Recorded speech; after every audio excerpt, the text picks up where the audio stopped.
আসসালামু আলাইকুম। আশা করি সবাই ভালো আছেন। আমন্ত্রণ জানাচ্ছি নতুন আরও একটি রেসিপি দেখার জন্য।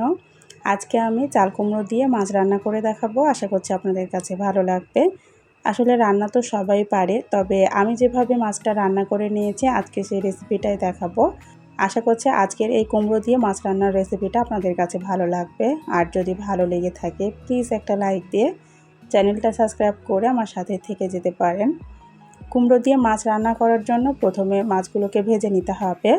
তো মাছগুলোকে আমি ভালো করে পরিষ্কার করে ধুয়ে তারপরে লবণ আর হলুদ মেখে নিয়েছি। এবার মাছগুলোকে আমি ভেজে নিব।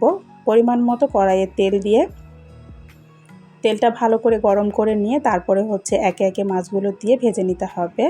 তো মাছগুলো আমার এক পাশ ভাজা হয়ে গেছে, এগুলোকে উল্টিয়ে দিচ্ছি। মাছগুলোকে দেখতেই পাচ্ছেন ঠিক এভাবে লাল লাল করে ভেজে নিতে হবে। মাছগুলো আমার ভাজা হয়ে গেছে, এগুলোকে তেল থেকে উঠিয়ে নিচ্ছি।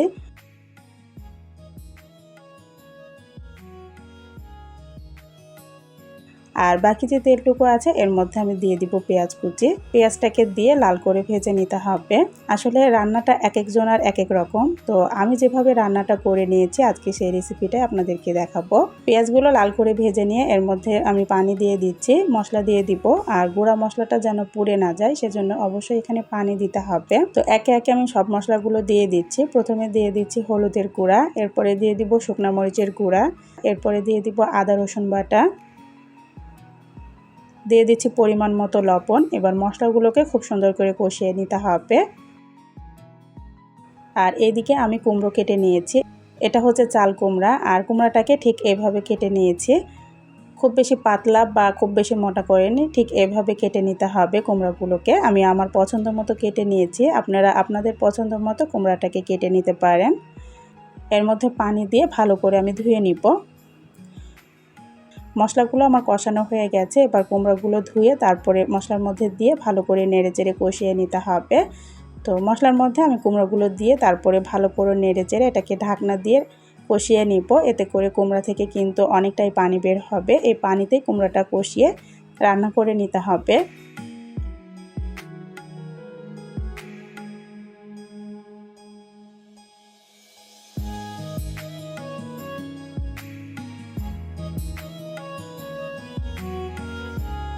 কুমড়োগুলো কিন্তু অনেকটাই সিদ্ধ হয়ে গেছে। এবার একটু নাড়াচাড়া করে আমি আবারও ঢাকনা দিয়ে দিব।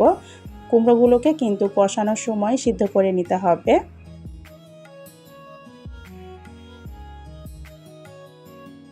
কুমড়োগুলো আমি খুব সুন্দর করে কষিয়ে নিয়েছি, দেখতে পাচ্ছেন কুমড়োগুলো কিন্তু সিদ্ধ হয়ে গেছে।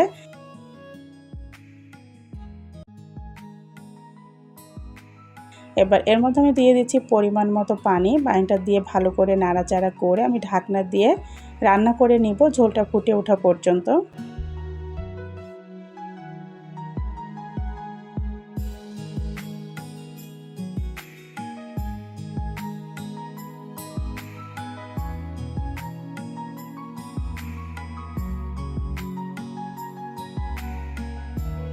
এই তো দেখতে পাচ্ছেন এখানে কিন্তু ঝোলটা ফুটে উঠেছে। আমি একটু নাড়াচাড়া করে দিচ্ছি, আর এর মধ্যে আমি দিয়ে দিচ্ছি একটা টমেটো কুচি। এই সময় টমেটোটা দিলে হয় কি, টমেটোটা সিদ্ধ হয়ে গলে যাবে না, এটা গোটায় থাকবে আর খেতে কিন্তু অসম্ভব ভালো লাগে। টমেটোটা এই সময় দিলে এটা সিদ্ধ হয়ে গলে যাবে না, এটা গোটা থাকবে। আর এরকম গোটা থাকলে কিন্তু টমেটোটা খেতে ভালো লাগে। তো একটা টমেটো কুচি আমি দিয়ে দিলাম, এরপর দিয়ে দিব আগে থেকে যে মাছটা ভেজে রেখেছিলাম এই মাছটা দিয়ে দিচ্ছি। এবার মাছটা দিয়ে একটু নাড়াচাড়া করে আমি ঢাকনা দিয়ে রান্না করে নিব ঝোলটা গাঢ় হয়ে যাওয়া পর্যন্ত।